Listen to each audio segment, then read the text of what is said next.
it's Margie at the Asking Spot, and I had a really disgusting pair of hinges from an antique piece of furniture I got on Facebook Market, and it was gross.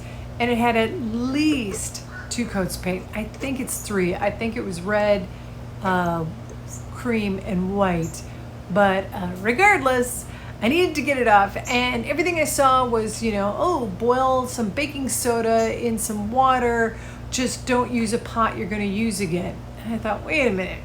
If this is bad for the pot, I don't think I want to have those evaporating vapors choke on our harmless fumes. So I came up with a slightly different idea. And here's how it went. I used some tap hot water. And then I poured in some baking soda. I don't know, a bunch of it. And I decided to put it outside because it was crazy hot out, and left it.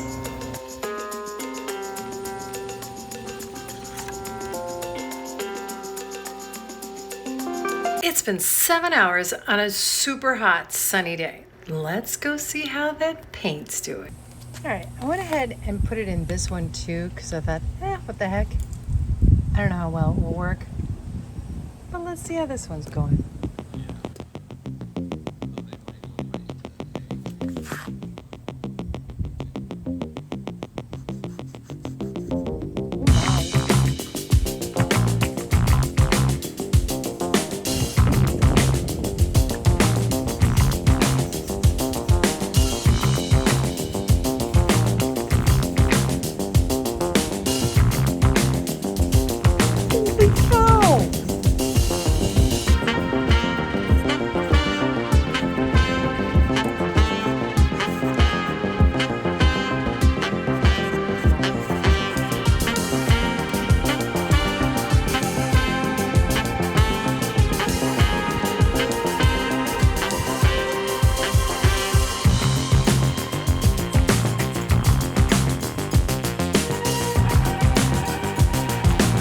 So maybe the final results aren't quite final. I still need some more detailed cleaning in there, and it needs some buffing or rub and buff to fix the rest of it all up.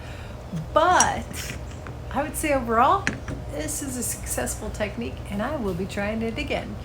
Thanks for watching The Asking Spot. There we have it, final results. Big old plane flying by.